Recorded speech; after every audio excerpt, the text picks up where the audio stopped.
Okay. Hi friends, welcome to my channel नैशालम। उम्मीद करती हूँ आप सब खैरियत से होंगे। आज मैं आपके साथ शेयर करूँगी भुनी हुई मूंग दाल की रेसिपी। बहुत आसान सी रेसिपी है, तो चलिए फिर इसे बनाना स्टार्ट करते हैं। ये 1 कप मैंने मूंग दाल लिए है, ये तकरीबन 200 ग्राम है। दाल को मैंने पहले ही साफ़ कर लिया है। अब इसे वॉश कर लेते हैं और वॉश करने के बाद हम इसे सोक होने रख देंगे तकरीबन 30 मिनट के लिए, ताकि ये अच्छी सी फूल जाए। पतीली में 2 से 3 टेबल स्पून ऑयल डालेंगे।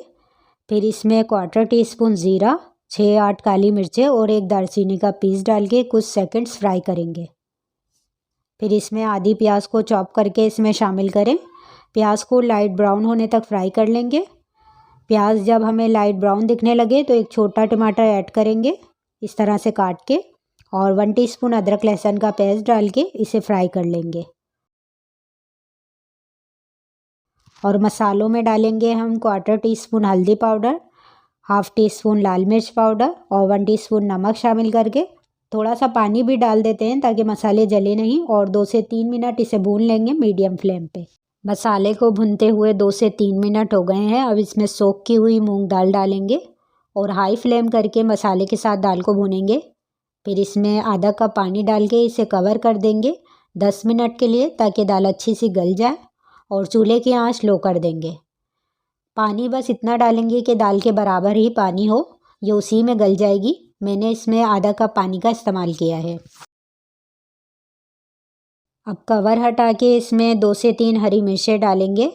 पानी इसमें ख़त्म हो गया है, इसे चला के ऊपर नीचे कर दें और 10 मिनट के लिए इसे फिर से कवर कर दें, क्योंकि इसमें अभी थोड़ी कसर बाकी है। 10 मिनट हो चुके हैं, इसे चेक कर लेते हैं, चला के ऊपर नीचे कर लेते हैं। देखिए दाल जो है गल चुकी है। अब इसका तड़का रेडी कर लेते हैं। बघार लगाने के लिए मैंने 1/4 कप घी डाल दिया है। घी से इसमें अच्छा टेस्ट आएगा। इसमें 3 से 4 लहसुन के जवे डाल के फ्राई करें, और जैसे ही ये लाइट ब्राउन दिखने लगे तो 3 गोल लाल मिर्च और 1/2 टीस्पून ज़ीरा डाल के इसे चलाएं। तड़का रेडी है। अब इसे हम दाल में डालेंगे और अब मैं इसे सर्व करके दिखाती हूँ। अगर आप इस पे हरा धनिया डालना चाहें तो डाल सकते हैं। ये मूंग दाल फ्राई बहुत ही सिंपल सी और खाने में बहुत ही टेस्टी लगती है। कभी ट्राई कीजिएगा ये रेसिपी। मुझे इजाज़त दें, हम फिर मिलेंगे नेक्स्ट वीडियो में एक और नई रेसिपी के साथ। अपना ख्याल रखिएगा। अल्लाह हाफिज़।